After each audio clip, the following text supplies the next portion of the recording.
Hi, and welcome to Diversity in the Community. I am your host, Teresa Harris. 5 years ago, I think it was, we came down here to celebrate the first She Is Me project, and I think it was at the Charter Oak Community Center in Hartford, and it was sold out. So I am so pleased to have my friend Sherree Sutton here with me today because we're getting ready to celebrate the 5th year big time. So Sherree, as always, my sister. Yes, my sister. My sister friend, welcome to the program, as always. And I want you to tell us about what's coming up on the 4th and 5th. Mm-hmm. We're celebrating 2 days. 2 days. All right, so tell us about the program and what's happening. Thank you, my sister, for the time. You know I love you for this. You always look out for me. You had my back from day one, and I am so grateful for you. I just had to get that out there. We are celebrating 5 years. As you said, I can't believe it. I started this project on May 4th of 2014, and we are now at May 4th, 2015, in a couple of weeks. 2019, I'm sorry, in a couple of weeks. That's right. I can't believe it. I even asked my kids, I'm like, where did the time go? 5 years. Yeah. I'm like, we got to celebrate. Yes. So instead of one day like we normally do, we decided to take up the whole weekend, the first weekend in May. May 4th, May 5th, Saturday and Sunday. Saturday will be pretty much me. That's all right. That's good. That's great. Because my initial, I'll say, dream was to do a one-woman show and just be me, be crazy, be whatever, and tell some stories and help women to understand that no matter where you come from, no matter what you look like, we're all the same. Yes. Yes. We have the same ups and downs. We have the same wants and needs. And that was my main purpose. But because I wanted to get a cross-section of experiences, I'll call it, and different perspectives, instead of doing the one woman, I invited my friends to join me. And we all did monologues, and it spoke to, as you know, quite a few topics that affect us, but not only us, our entire community. So that has been my goal with the project from day one, to talk about and touch on things that affect us. Yes. And bring awareness. As you know, we've done pieces on infidelity. We've done pieces on graduations. You read my mind, because I was going to say, I know that you had a different theme every year. Yeah. And you're starting to name some of the themes. Yeah. What was your very first theme? The very first theme was a mixture, because each, I kind of tricked the participants into into doing their pieces. I just asked them to go home and write. And of course, some of them were hesitant, but finally they came on board. I just asked them to write about something that was important to them, whether it was a personal experience or an experience of a family member or friend that they thought someone in the audience could benefit from. And honestly, I gave them no guidance. I'm like, it's up to you, whatever you want to write on. And those first 5, one was on infidelity and overcoming that. Another one was on growing up as a child and being what they call chubby and being picked on and rising above that. Yeah. Mine was on walking away from a home that you pretty much put a few years of your life into and being okay with that. Yeah. And the other was on achieving a long-term goal of reaching the status where the young lady received her bachelor's and her master's. Through all the difficulty that she went through, she still wound up getting both those degrees. And it was well received. As you know, you were there, and like the audience. I mean, you knew it was meant to be, because when we walked in there, oh my God, and the place was like packed. I was blown away. I had friends come as far away as Maryland. Totally surprised me. Totally surprised me. One of my childhood friends, hi Althea, drove up from Maryland with herself, her husband, her daughter, and her son-in-law. Totally by surprise. I didn't know they were there until I walked downstairs in the theater and I walked right into the four of them. Oh my God. So that whole night for me, people say, oh, cloud 9. No, I was floating on cloud 10 by the time it was over. And the people, like you said, the amount of people that showed up, I just could not believe it, because no one had heard of the She Is Me project.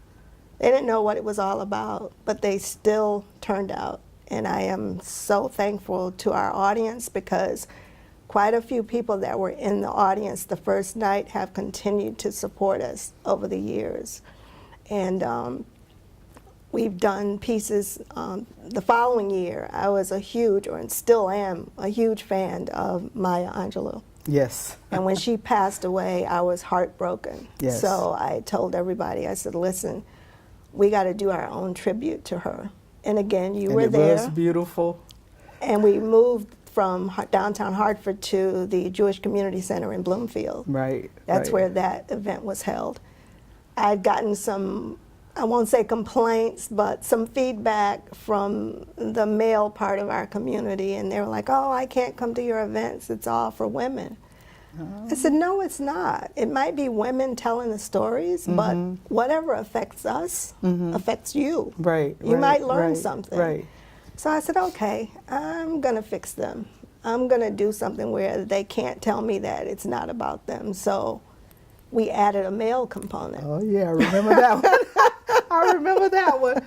Yes. And so we had he, she is me. So yeah.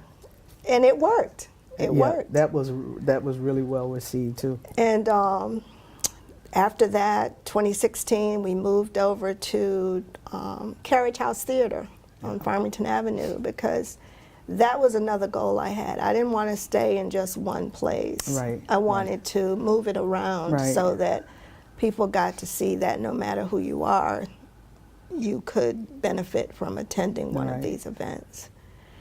And I have a friend that attended an event a couple of years ago, and afterwards she said to me, did you ever think about doing one on mental illness? Yes. I said, we have not yet, but I promise you the next one will be. And you know how that turned out well. Because that's a topic that our community considers taboo. Right. And we should not. We don't want to talk about it. We pretty much want to hide it. That's what I was going to say. You want to hide it. Not something to hide. Right. And that first one, I was blessed enough to have friends that have family members that are dealing with some form of mental illness.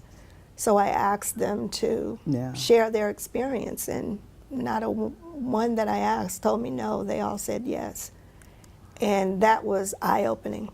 The audience really enjoyed that, and I think they learned a lot. Now there was who was the person that was there that was people were able to ask questions to? Oh, the young lady Rosa, at the end with the one that was at the Jewish Community Center was a man. Oh, okay, that was. Was he a doctor? Yes, that was Dr. Gary Rule. Oh, yes. Yeah, yes. Dr. Rule participated in that one because he had a personal experience with his brother being affected by a form of mental illness. Yes. So yes, I had invited him to speak to the audience because he had written a book on his experiences. Yeah. Selling on broken pieces. So yeah, he was there that night, and the talkback really stretched a lot further than we had planned to, because the audience had lots of comments and lots of questions for him. And he did a great job of answering those questions. And so we decided to continue that since that's such an important part of our community. We continued with a second version of the mental illness piece. And this time I was lucky enough, and I won't even say lucky, I was blessed enough Yes. to have people that are actually dealing with mental illness themselves.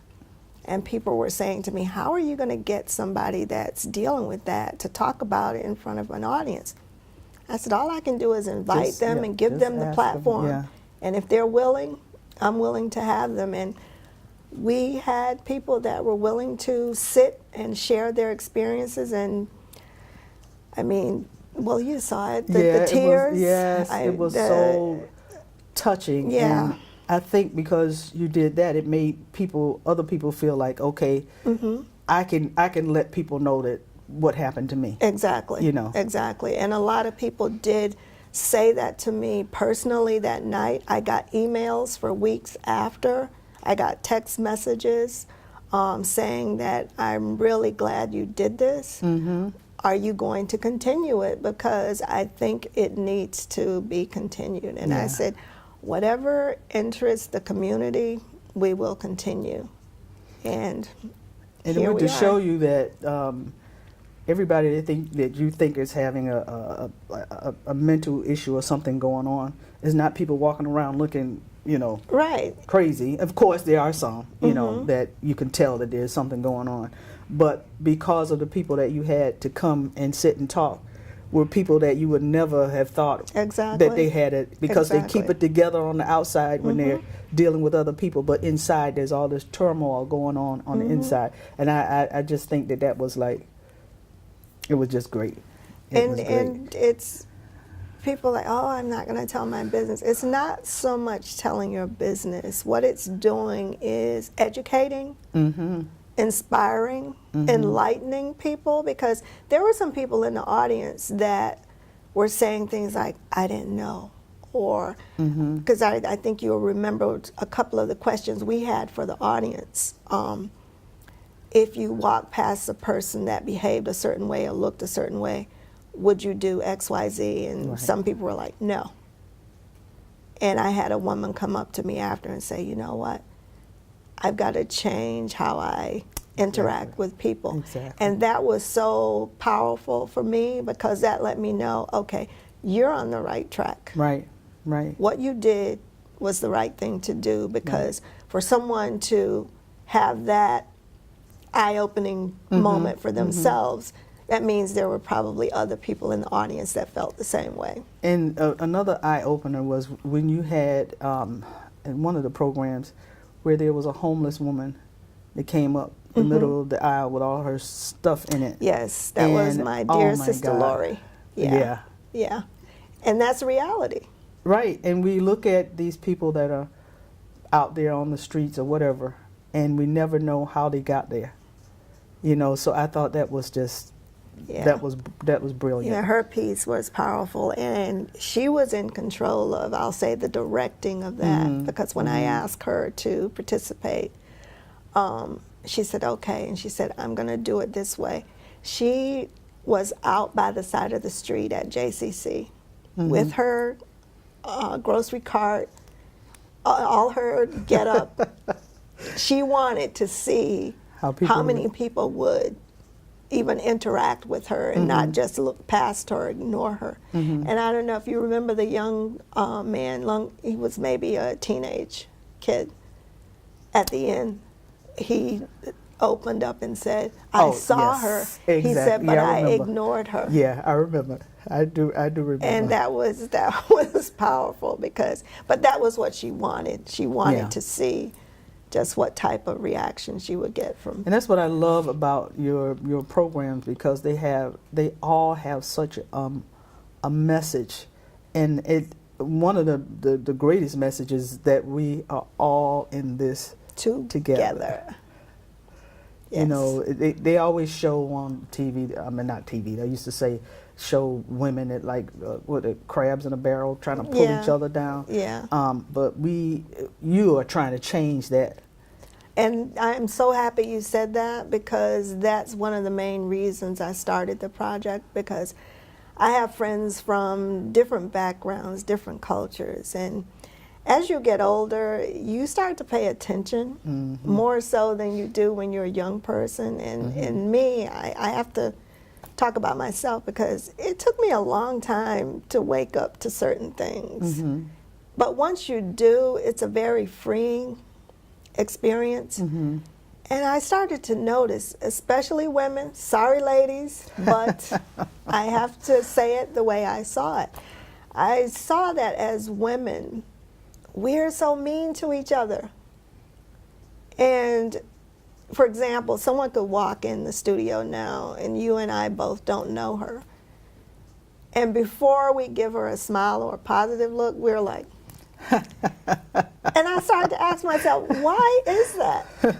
You don't know this person. Right, right, right. And you know what our mothers and grandmothers told us? If you don't have anything good to say, keep your mouth closed. Exactly, exactly. So I felt like if we started to share our stories, our life experiences, whether they're great or not so great, we would start to see that, that person's not that much different from me. Right, and you begin to say to yourself, I went through the same thing. I went through that, yeah. Yeah, you know. And I didn't die. Right. Or I didn't fall apart. Right, exactly. Exactly. Because sometimes people are going through and they don't want to talk about it because they feel like, oh, nobody else has gone through this. I'm the only silly one. Because God knows I've had my experiences that I didn't want to talk about. But thankfully I had some friends that I could talk to. Because sometimes that's all you need. Right, exactly. You just need somebody to talk to and somebody to genuinely care. And not somebody that wants you to talk and get everything so that they can run and tell somebody else. Because I'm very funny about that, as you know. Yes. If you're my friend, you're my friend. Right. You're like family to me. And if I tell you something, I'm telling you because I trust you. Right. I'm not telling you to go tell your friends because your friends may not necessarily be my friends. Right. So. Exactly. Now, how were you able to pull the gentleman in to do the? Well, you actually had a young man that sang one time. Yes. And everybody was shocked when this is his name Alfonso. Yes. When he came and was a part of the program and his message, I was like, oh, I went home and told my daughter, oh my God, you won't believe. So how did you manage to pull those guys in? Well, Alfonso and I have been friends for years. Oh, okay. For years. We used to work at the post office together years ago. And we used to work the night shift. So he and I used to sit there and talk about how we were going to quit and open our own business. So we'd bounce stuff off each other like that every night. And we both did that. I opened a retail boutique and he got his cosmetology license in. But not only that, he started a project like back late 80s, maybe early 90s, called the Teen Talent Show. And as a friend, he asked me to be involved in that as one of the judges. And I admired him so much for that because he was doing something for our youth. And I remember the winner would get to go to the Apollo in New York. Oh, wow. And perform. Yeah, that's how serious he was. So because I knew he was, as he likes to call himself, a conscious person and a very talented person. And as I said, we've been friends forever. So I just said to him, I said, listen, you want to participate in my project? I'm doing a he/she is me. Yeah. And he's like, sure. And that was it. So he and I went back and forth, and he would do his piece and I would do a piece, and he would do his piece and I would do a piece. And it worked. Yes, it did. It did. And it worked. People loved it because he's such a great storyteller. And he has such great stories to tell. And his stories are his personal life experiences, but anybody can relate. Yes. Yes. Anyone can relate Yes. to his stories. So that's how I got the male component. I went to a friend. Now, before we talk about the big celebration on the weekend, you have passed a torch over to someone really special in your life, and I just love him. Such an outstanding young man. That's my so baby. Yeah, tell us the phase that she is be. What did you do next? We did a program in 2017, I think it was, when we did the conversation. Okay. I think you were out of town for that one. Okay. But whenever I have people over for dinner, we wind up talking about everything under the sun. Mm-hmm. So that Thanksgiving, I had some friends and family over for dinner, and we were just talking. And it's so weird. Whenever people come over, they don't leave the table. Even though I clear the table Love away to and sit say, around, you yeah. guys can go sit in the Yeah, den, you can sit yeah. in the living room, whatever. No. Everybody wants to stay around that The table for yeah, some reason. Yeah. So I'm sitting there that day and I'm watching everybody talking. I mean, they're talking about everything under the sun. I said, this could be done in front of an audience. Yeah. So that's what we did. Mm-hmm. We pretended, well, we didn't pretend because I had actual food. Oh Lord, I did miss something. And they told me, that's not fair. Your audience is going to sit there and watch us eat. But I had to make it realistic. Yeah. So we sat there, a couple of friends, and Kiwan and Elena, and we had a conversation. And it worked. People from the audience wanted to come and join in. As a matter of fact, remember Dr. Eva? Yes. She Yes. came out of the audience and joined the conversation. And I had people ask me after, when are you going to do that again? And can I participate in the conversation? So I told my son, I said, I've been just so thankful that every little crazy idea that comes through my mind and I put it into being, it's been working. Right. And he did such a great job with that. Mm-hmm. And he's always been there for me since I started this. Matter of fact, I have to give him credit, guys. It was because of my son that I started this project. Kiwan, I love you dearly and thank you. Because it's because of you that Mom is about to celebrate 5 years. That's right. At the time, I was doing quite a bit of volunteer work with some local organizations, nonprofit organizations. And I mean, just when I commit, I commit. Didn't realize he was paying attention. And he said to me one day, he's like, Ma, these people don't really appreciate what you're doing. He's like, I want you to take your energy and your money and do your thing. His exact words were, do you. And that stuck with me over the 5 years. He always said that, do you. I was like, what do you mean? He goes, you had this dream forever, and I know you have. He said, it's time for you to do that. I'll help you, but you need to do it and leave these groups alone. He said, I love that you volunteer. I love that you care about people. He said, but it's time for you to do you. And I listened to him. So that's how the project finally got off the ground, because I had been delaying it. And then that year, 2014, January, we were having New Year's dinner. And I promised he and his girlfriend, Elena, I promised them, I said, I will get it done this year. I said, but you know what? I'm going to rent a space, put down a deposit. I said, once I spend my money, it'll get done. So that's what I did. I reached out to Charter Oak Cultural Center, downtown Hartford, booked it, and made it happen. And I'm so thankful that I listened to him. With him being such a quiet person, I'll never forget that night, because you kind of came out on the stage and you were doing something. All of a sudden, he was in back of you with his arms out. I was like, oh my God! It was just such a special and I moment. had no clue. He there's a baker that we're familiar with. Hi, Lily. She is awesome. So he had ordered that cake with the image from the flyers for that program, and he could not wait to give it to me. And I didn't even realize he was behind me with the cake. I'm just talking. Cute. I loved it. So yeah. I watched him, and he, as you said, I'm not saying it because he's my son, but I am saying it because he's my son. He's such a great human being. Yes. and he's so talented, but he does not want to put himself out there and try what I know he can do. So I said, okay, it's time for a He Is Me. That's right. So, but he didn't know that it was going to become his. I reached out to a pastor.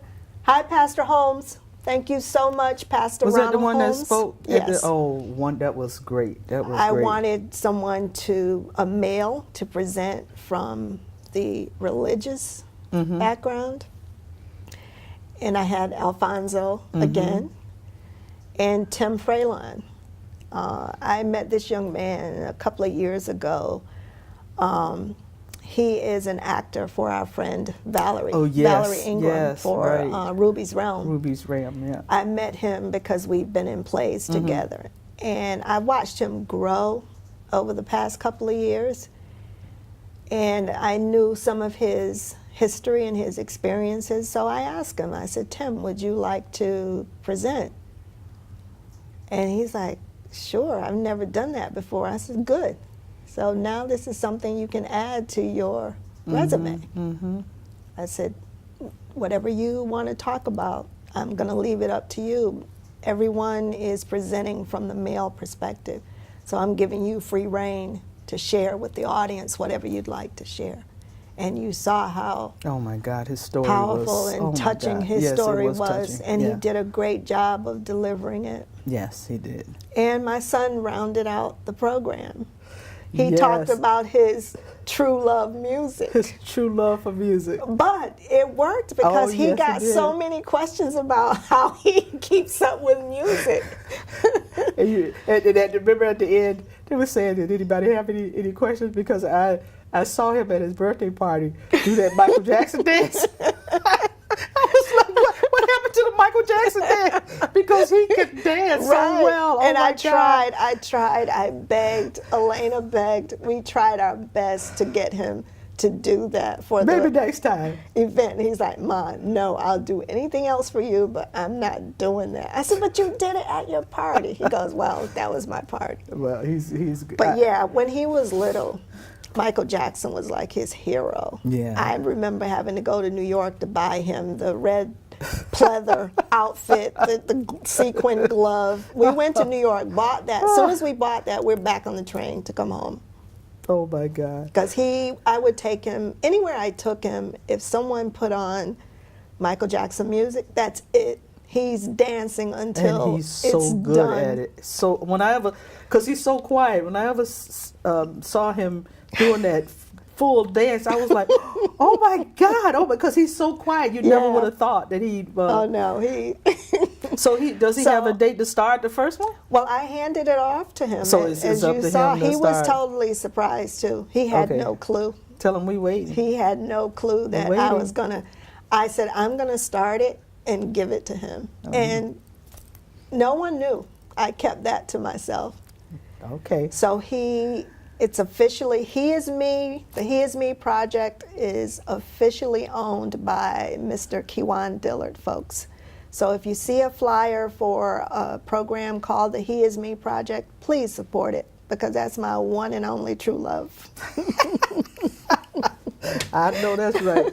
He's Lord. looking at probably keeping the same time frame somewhere in November because the two of them have a lot going on right now. So, Yeah. but I'm still pushing. Yeah. I'm like, don't Tell forget him we about looking- your project because he's we're- already got people that have asked to participate. part, yeah. Yeah. Yeah. So, yeah. But this weekend, the weekend of the 4th and 5th is all about this precious lady here. And I wanted to read this quote that Sherree has, and I love it. It says, your dreams can be your destiny. Never entrust their fruition to someone else. Now that I love that.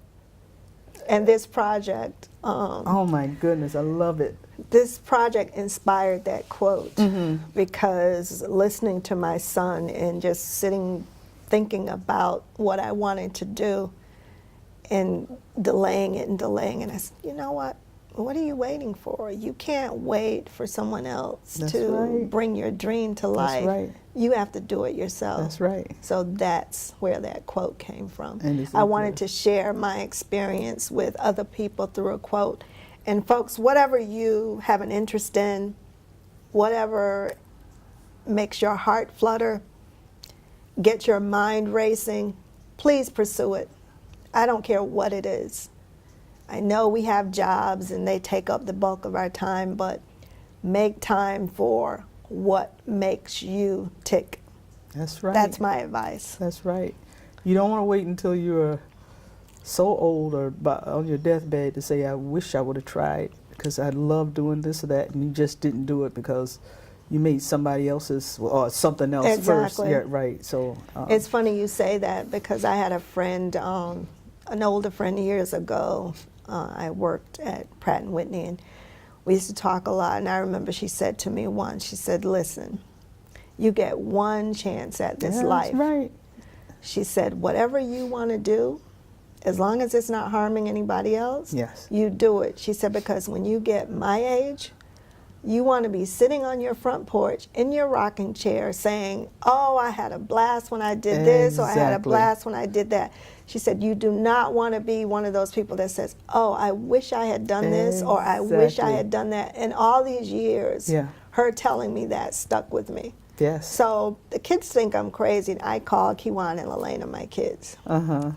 They think I'm crazy because whatever comes to my mind, I'm That's doing right. it. whether it turns out the way you want it, you try it Right, again. But right. it's yeah, I just love that. So Saturday, Mm-hmm. May 4th, is all about you, All about me. and you deserve it. I mean, finally decided I it's all want to about do you. this one woman thing. yes, So you'll see my crazy. You'll see my seriousness, and you'll also learn quite a bit about me. Some you may not want to know, but I'm willing to share it because I honestly believe that someone else can benefit from it, especially the younger generation. yeah. I've yes. made a ton of mistakes, fallen on my face quite a few times. I'm surprised my nose isn't flatter than what it is. But each time that I fell, trust me, God got me back up. Oh, and when yeah. He got me back up, I was in much better condition and stronger than I was before. So, And it made you. Yeah, I was going to say, it makes you strong. And the thing I love about you, you have such a passion for people. love people. You love people. Love people, and I Like, love don't people. be buying extra stuff for these people. You come to her thing. Last time I came, and I got some flowers, and I got something like, Sherree, stop spitting. But that's the way she is. You just have a heart. You have a heart for people, and that's a wonderful thing. And I believe in saying thank you. Yeah. It's in me. My grandparents instilled that in myself and my brother. No matter what someone does for you, know how to say thank you. That's right. And I that's can't why help you, that's it. why It's- you're blessed, and that's it's why me. people drove up all the way to see your show, your friends, because when I put something out on Facebook one time saying about what they were saying, because she's just a wonderful person. So, you know. Thank you. Yeah. So. Just like you, Oh, I Lord, learned from oh, you. Lord, oh Lord, oh Lord. I'm following in your footsteps. Oh, so now And- the second night. Oh, second night's all about you. Lord, I don't know how I let her talk me into being on a program to sing, but I'm going to do it because it's her. Yeah, the Saturday is not 100% me. I got a couple of surprises for you. Ooh, okay. So- All right. It's not all me. All right. There will be other folks on the program Saturday, but the bulk of it will be me. Yeah. And I can't tell you who they are because I want to surprise you. Oh. And Sunday is my thank you. And that's the best way I can put it. This lady that you see right here, this beautiful lady, Oh, jeez. has been with me from day one. And she didn't even know me that well then. We both work at the same place. And someone told me about her talent. So I approached her and I asked her if she would help me out. And she did not say no. So from day one with this project, she's been right there. The only time she might not have attended one is when she had another commitment or was out of town. But other than that, she's been with me 100%, and I love her for it. I love her to life. And I'm saying that on camera, and it's the truth. Her spirit is just, I don't know, it's amazing. She's just a beautiful person inside and out. And because she's been with me, I wanted to say thank you to her. And there's a couple of other women, Sandra Jolly, hi Sandra, and Wanda Woodard. Hi, Miss Wanda. These three women, whenever I asked them to sing, and in Teresa's case, video, whatever I asked them to do, they did it over the past 5 years. So Sunday is all about them. You will be serenaded by Ms. Teresa Harris, Ms. Sandra Jolly, and Mrs. Wanda Woodard. They will be singing for you.